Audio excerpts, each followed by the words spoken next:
Hello guys, आज चाहिँ हामी धेरै पछि घुम्न जान लागेको थियौँ। केही पनि काम नपरिकन यत्तिकै घरबाट निस्केर घुम्न मात्र भनेर गएको चाहिँ नगएको चाहिँ हामी एकदम धेरै भइसकेको थियो। त्यही भएर चाहिँ हामी गएको थियौँ घुम्न। बाबाको चाहिँ के काम थियो अनि बाबाको लागि सबै काम सकाएर चाहिँ हामी घडी बनाउन गयौँ। मेरो घडी बिग्रेको थियो अनि आइसक्रिम खाएर चाहिँ हामी सिधै गयौँ फन पार्कभित्र गएपछि चाहिँ बाबाले यहाँ कप प्रिन्ट गर्नलाई चाहिँ अर्डर दिनुभयो।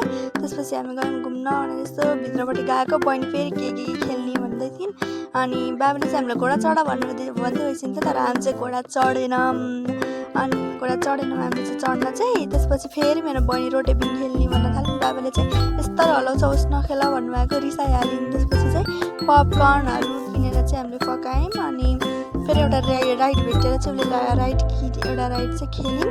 त्यसपछि चाहिँ हामी गयौँ त्यो कप प्रिन्ट चाहिँ रेडी भयो कि भएन भनेर हेर्न गयौँ हामी। कप प्रिन्ट चाहिँ रेडी भइसकेको रहेछ अनि हामी चाहिँ प्याक गरेर लग्यौँ। त्यसपछि चाहिँ हामी त्यहाँबाट निस्क्यौँ अनि बिर्कुटी मण्डपतिर गयौँ। त्यहाँ चाहिँ बाबाले चाहिँ हामीलाई टप अनि त्यसपछि ब्याग दिनुभयो बहिनीलाई अनि हामी गयौँ खाजा खान।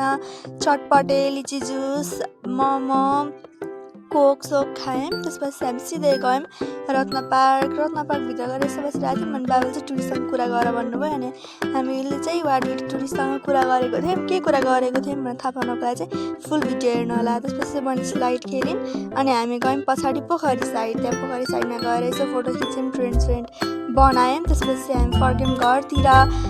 यो दिन चाहिँ के कस्तो रमाइलो भयो के भयो भनेर हेर्नको लागि चाहिँ फुल भ्लग हेर्नु होला है। त युट्युबमा छ फुल भ्लग।